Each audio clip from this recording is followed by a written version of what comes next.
Welcome, everyone, to the Clinical Insight section of The Grateful Scholar. I'm going to go ahead and pivot it over to Michael, who has a very interesting question for us today.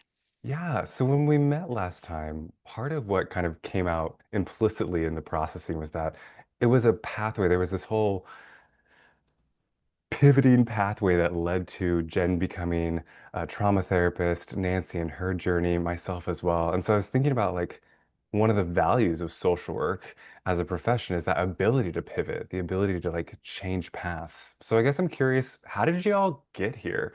What was the pivots that you had to take to arrive at the place you are today? So many pivots. So many pivots. I don't even know Jen, how far yeah, back we want to go. I know. Jen and I joked that if you told the 2005 version of us in our MSW program where we'd be now 20 years later, like we would have like snort laughed. We would have laughed. We would Yeah. have laughed. Like, what are you talking about? Like, So, for those who don't know, Nancy and I met in graduate school, mhm. which was 20 years ago. That's when we started grad school. Um, I guess I can start. My story is really way out there. But I started in the MSW program in 2005 at UCLA. I actually started an MSW program at a different university before that and left because I didn't enjoy that experience at all. And I had no idea if I wanted to do social work. I was lucky enough to have a mentor. So I guess that's the only consistent thing about my process was I always met somebody who had something really interesting to say and I listened and it helped me pivot all along the way. So um I'm in private practice now, but if you told me 20 years ago I would never believe you. I started the MSW program. At the time, I can't remember what, there were two tracks, and they called it a micro and a macro track. So, micro would be like clinical work. So, everybody who wanted to gain clinical skills to become a therapist took that track. I did the macro track, it was a small cohort. We were the ones who wanted to do work in organizations, develop programs or do policy. And so there was a really small group of us who did that. And so that's what I chose. And I remember just taking classes that looked interesting. And I remember taking one attachment theory course taught by a professor who had his own practice, and he was there just for that particular class. And I don't know how people do exams today, but we had handwritten paper book The exams. blue book Remember exams. the blue Yes. books, yes. And when we would get them back, he had written multiple times these long essays at the end of my exams trying to talk me into being a clinician. It was now I think back, I'm like, that was really cool. He would do that and say, "Have you thought about it? I know you're in the other discipline, but I really think you should," and he did this and I was like, "I don't why? Why is he writing these?" Um, I stayed on the macro track. My career has included working in nonprofits. I worked in public policy, so I worked in politics for a time as a legislative deputy. I worked on issues of homelessness. I worked in Skid Row in downtown LA. I spent a lot of time working in those settings in a macro way. So, overseeing clinicians or developing programs, doing evaluations, or approving funding for capital projects. That's mostly what I did. And there was one mentor I had at the time. I worked at a particular place that provided supervision hours. And he said to me, "Hey, they're offering it. You might as well do it because in your program development work here, you're working with clients and you're developing the programs and running the evaluations. Why don't you just get the hours?" And I'm like, "Well, what would I need the hours for?" And he said, "Well, I mean, it's not only to be a therapist, but he basically told me, the way that funding and things are going, it's good to have a license. It would make you more marketable." And so I said, "Okay." And I just went for it because it was an opportunity. And really, that's how I landed up with an LCSW. So I kept doing my work and I kept meeting with clients. I did all those things. And then I did the exams because that's what you do. And um, I got my LCSW and I got to the point, I guess, gosh, Nancy, you could remember better than me, but it was maybe like 15 years of doing organizational work. Because even before graduate school, I was doing organizational work. I'm doing rape crisis stuff. And it got to the point where I was like, kind of tired of dealing with these systems. They're all just the same. And I felt like I had exhausted my energy in fighting in the systems. And I said, I really enjoyed working with people one on one and seeing people actually get better. And I decided that at that stage in my personal life, that's what I wanted to do. And so it was a mixture of personal goals and what would facilitate that. So I do encourage any young social worker to think about where are you in your life and what do you want to get out of your life, and make sure whatever you're choosing helps to support that. And at that point, working in politics was fun at that time. I had the energy for it. I had late night meetings till 2 a.m. I mean, I was single. I had tons of energy and a whole lot of optimism. And I was able to do it. And then at a certain point, I was like, I kind of want a quieter life. Um, and that's how I ended up doing this, and the caseload just built itself, honestly. I got very lucky that way. I just started doing a hybrid and of accepting insurance and doing private pay, and now, well, it's always been that way, but now I pretty much have a practice that's just word of mouth, and it's been really nice. It's been so rewarding spending time with people in a one-on-one way and seeing people get better and watching their lives change.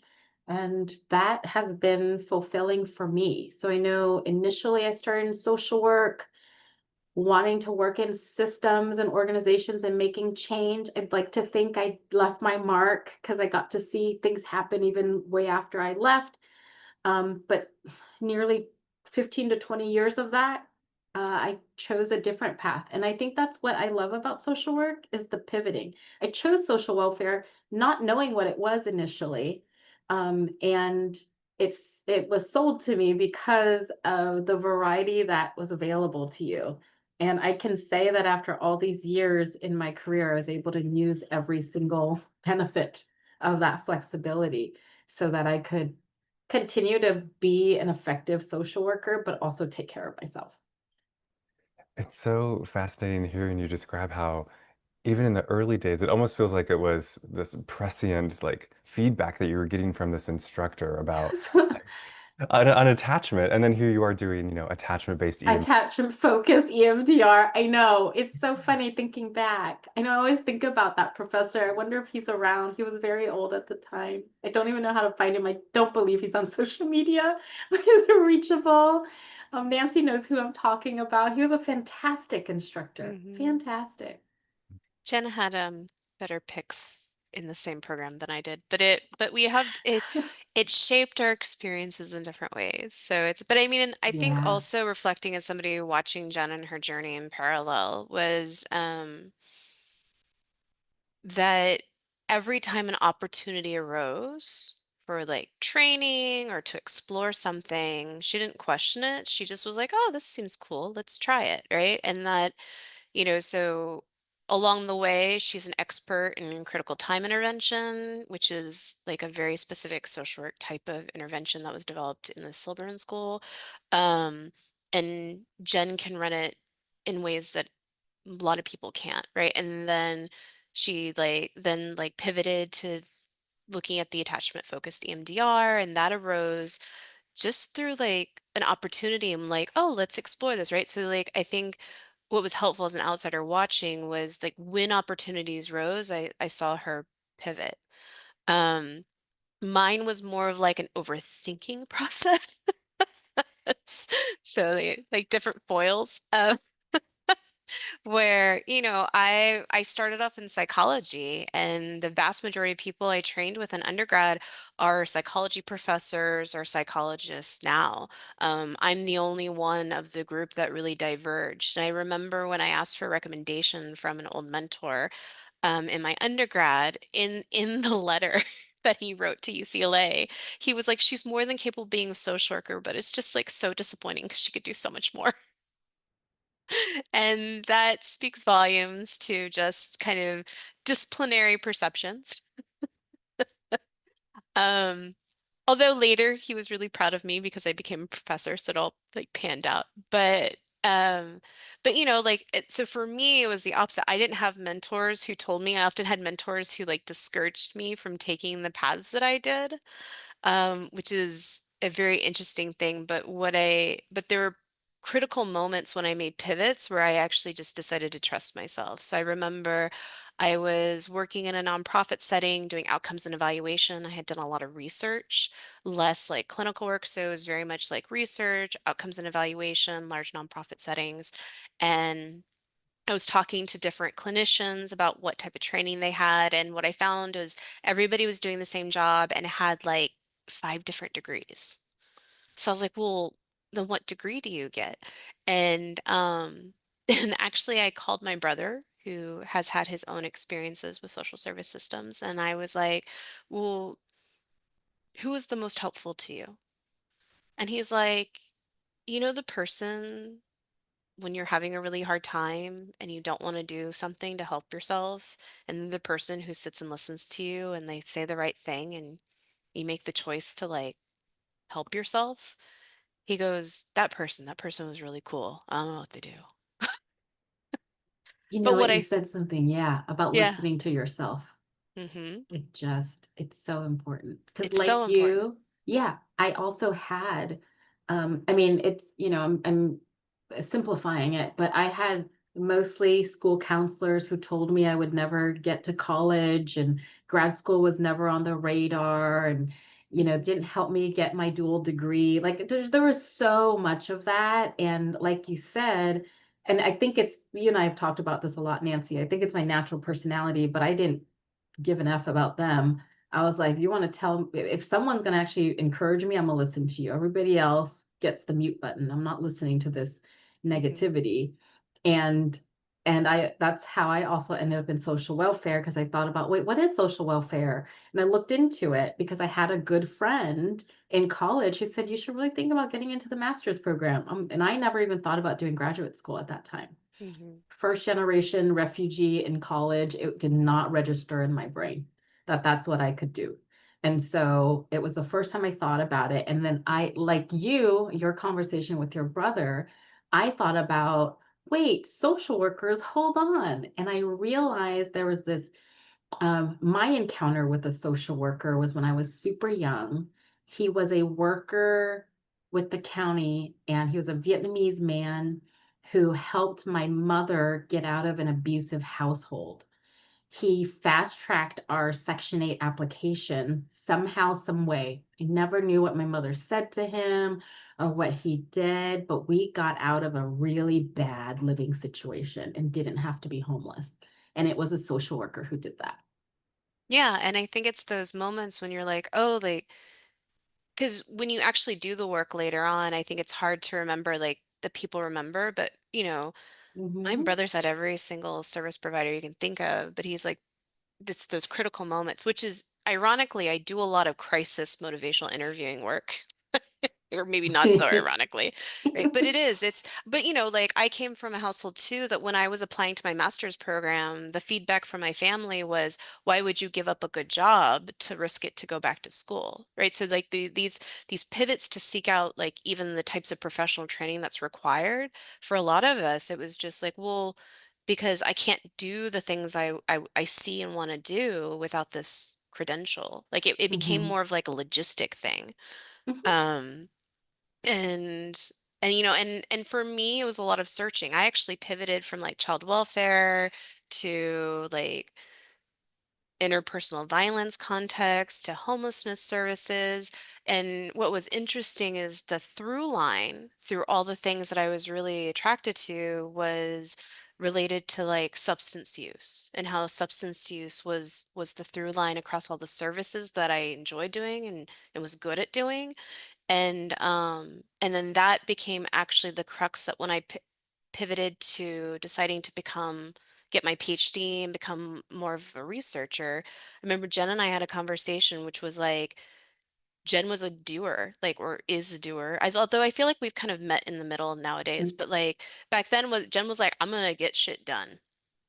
And I was like, but I want to think about why. Like, why do we do these things? Jen's like, or you could just do it. So, so for me, it was like understanding the why. Now I'm kind of more in the like, no, like sometimes we just do it, right? And but that through line from the beginning to end, from my family of origin to like my early childhood and later young adult experiences to like my professional work, all the way through my research, there's been a line about like how do psychoactive substances kind of show up in these different spaces and how does it influence how people live their lives or complicate services and so there was something driving me that I was drawn to understanding something. And that actually is really consistent, but the actual jobs and things I did feel a little bit everywhere for a while. Although I've been a professor for a long time now, so technically like I haven't pivoted in a while, but I could pivot any day now. So it We never always stops. can. Remember that other mentor I had, brilliant guy, said to me, "Hey, people who are really brilliant and curious and capable will have multiple careers under their belt." And he said that to me, and and that stuck with me ever since. And he's like, you're too, he looked at me, he tapped me on my shoulder, I remember, and he goes, "You're just too smart to do one thing." And he walked off. I'll never forget him for that. He said that to me, and I was like, okay. Well, because Nancy knows this, the feedback I always got was, well, you do this. How could you possibly do this other thing? Like, what? And You're good at policy and you can build rapport? what do I you don't mean you see, understand. what do you mean you can see people face to face, but you also were in politics, And it just said a lot about how you just have to keep going despite what other people don't understand about you. Mhm. Right. And so it kind of runs through everything I do now too. My thing is developmental trauma. I've learned that's that's the thing. That's the thing I'm good at. That's the thing I like to see people heal from. And there's I'm a little energetic today because I had a brush with dealing with the systems that one of my clients is dealing with. And I was reminded of why I'm a social worker. Just today, in these last 24 hours, I was reminded of why I do this.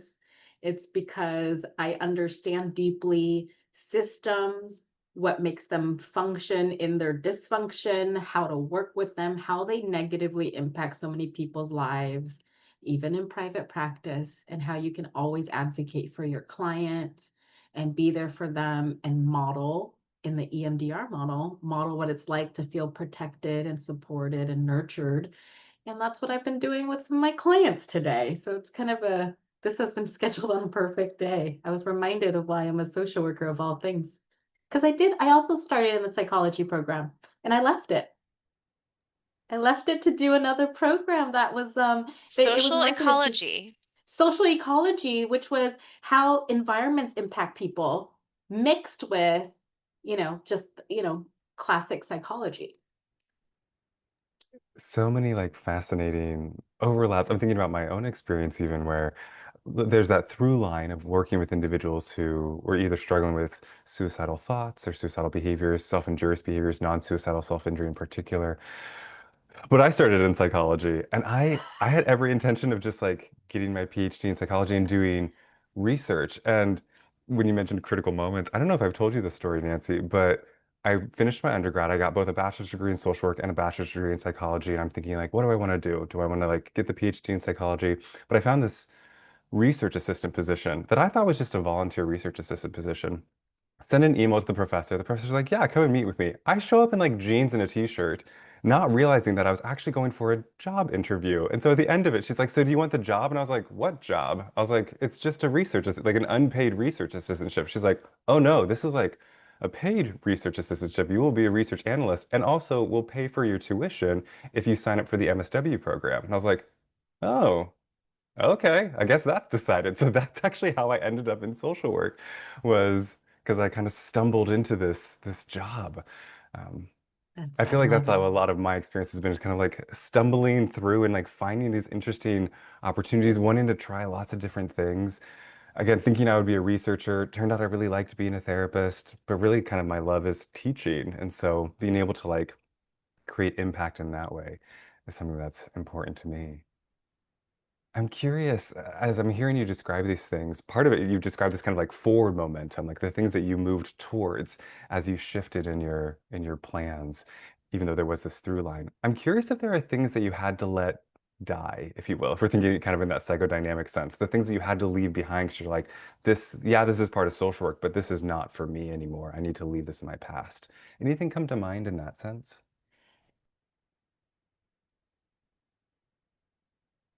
Nancy and I look at, I'll go. I'll go I first. mean, I feel like I'm grappling with that right now Yeah. about like what do I want to hold on moving forward to and like what do I want to let go of? So, but yeah, let me think and then Jen go for For me, I used to think I wanted to work with children. um, because I was so familiar with traumatic childhoods. And I was like, that's who I want to work with. And as I matured and had more life experience, I realized that, especially in clinical work, right? I saw it through the systems I worked in, all the nonprofits and different things. But I was like, that's not what I'm good at. It's not what I want to do. I get more frustrated with the parents because they're obviously the ones causing problems a lot of times. And there's only so much I could do with children. And now I let that go. I let that go a long time ago, but I let it go and I decided, you know what? No, I'll work with people who are in the midst of something, overcoming and have that in their history, and I can usher them forward to wherever they want to go in their life. But yeah, I let that part die. I let that part die. I let working in organizations die. I think I did that almost 10 years ago. I let that part of me go. Funny enough, I didn't have that really when I was in politics. I was very clear when I worked in policy that I was showing up to do these things. And when I was done with these things, I was going to leave it behind. But I did have, it was funny. I had an opportunity. It was a person, I mentioned earlier, a personal decision, a pivot where I had an opportunity to work for a US senator, and I turned it down. And I was so young. It was such an important role. It was with a well respected senator at that time, and it kind of blew people's minds that I would say no to it. But I thought about it and I thought I didn't want a life where I was traveling through California. I would have been in charge of half of California. I didn't want to travel through California, attending all kinds of meetings and having no actual life to myself, the way I had envisioned life for myself. So I said no to that. So that was a big one that I let die because I would have probably just ended up staying in the political world had I not left. I had to let go of a lot of actual practice when I took on the role at KU. And I do think I mean, I actually was like 40 hours from getting my clinical hours done. And then I had my son and I was like finishing up my PhD and I was like, I'm never going to practice again. And I just let it all go. Um, I think I don't know if I let it die. I think I regret that one. But I'm like, get your license, folks. It's totally worth it.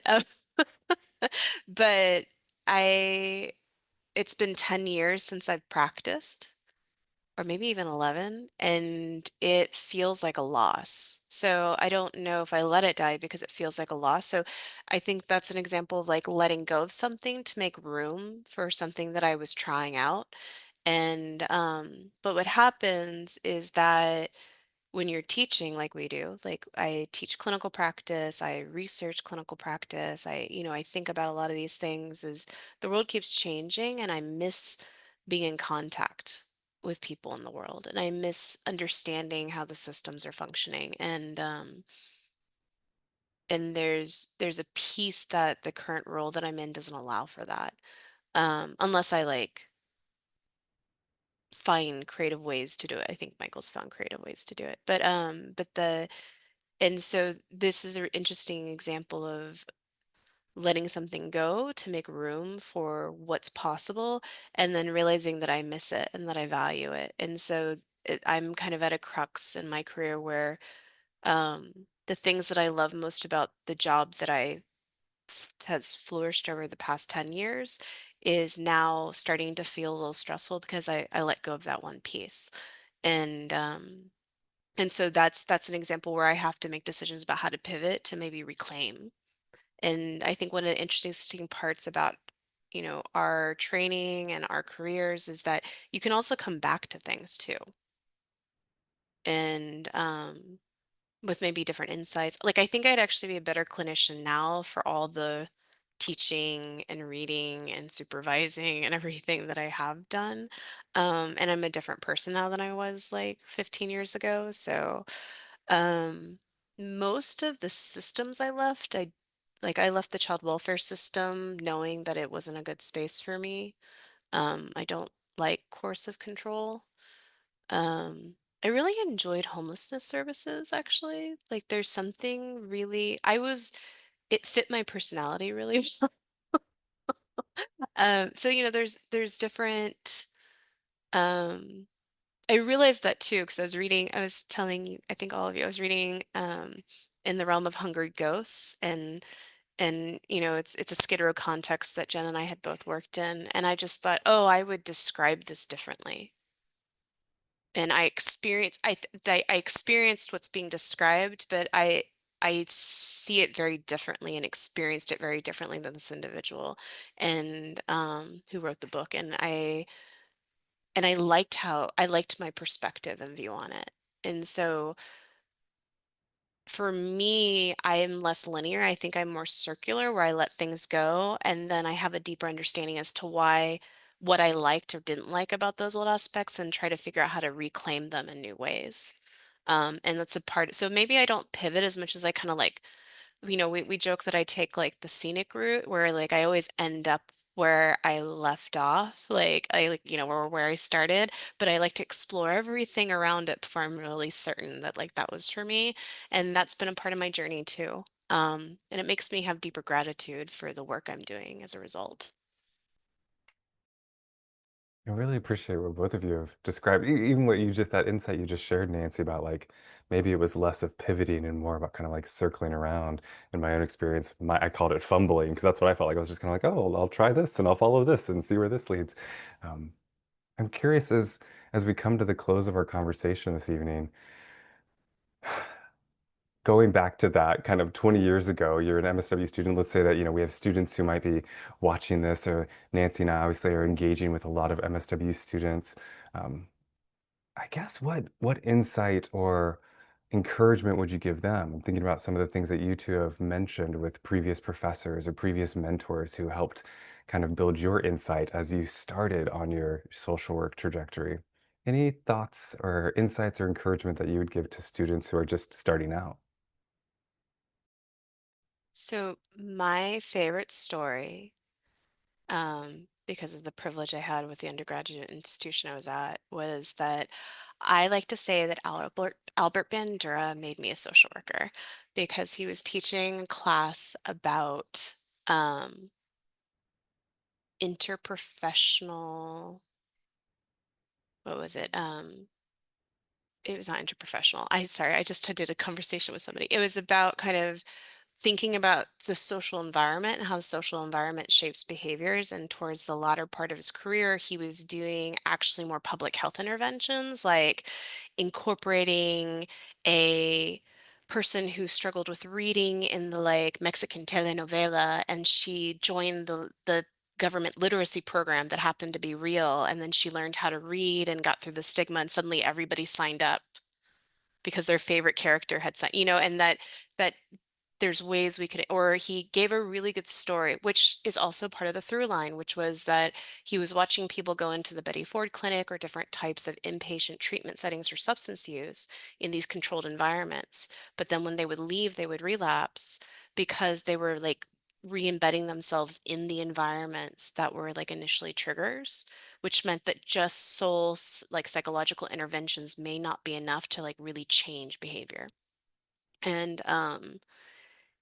but the lecture in that class that has affected me the most in my life and still is probably affecting me now is he was at the later stages of his career and he started off class with a lecture about fortuitous events.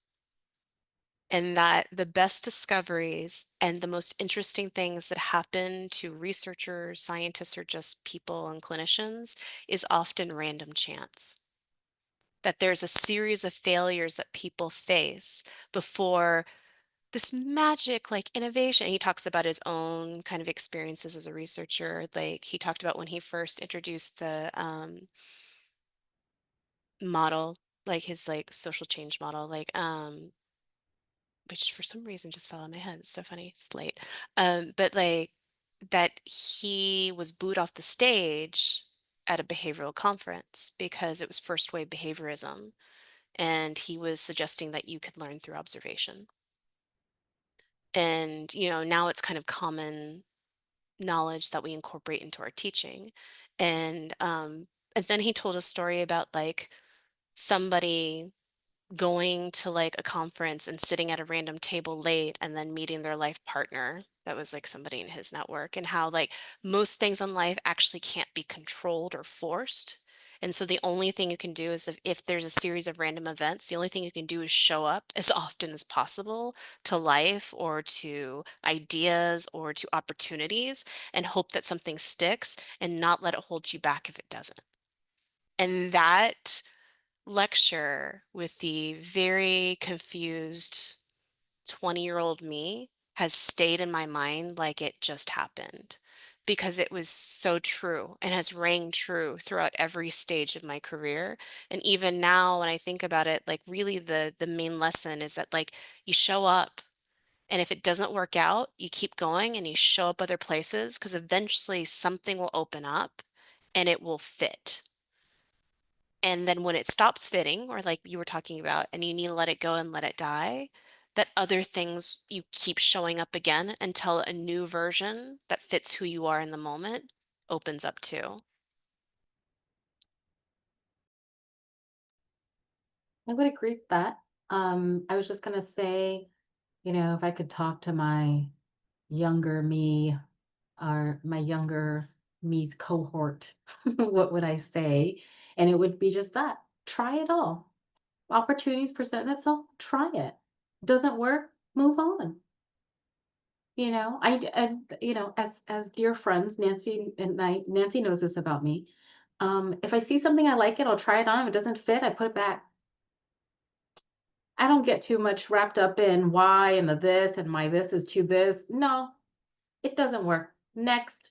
And I think if if you can work on yourself to get your mind to that space, you're not going to leave much room to self-criticize and listen to all the negative stuff and all the trauma you've been through and all the things you've been told that you can't be.